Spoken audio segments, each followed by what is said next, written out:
ថ្ងៃទី23វិច្ឆិកា2025បានយ៉ាម៉ាងដាញីលូបានបាត់បង់ជីវិតក្រោយពីសន្លប់អស់រយៈពេល20ឆ្នាំ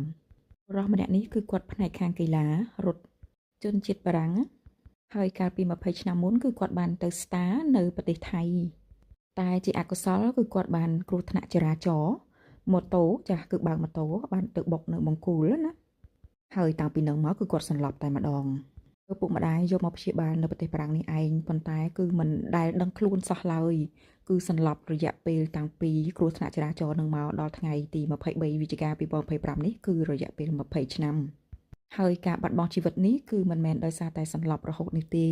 គឺដោយសារតែប្រហែលឆ្នាំចុងក្រោយនេះគឺគាត់បានកើតមហារីករាលដាលដល់តម្រងនោមនិងថ្លើមដែលជាមូលហេតុដែលបណ្ដាលឲ្យបាត់បង់ជីវិតនឹងឯង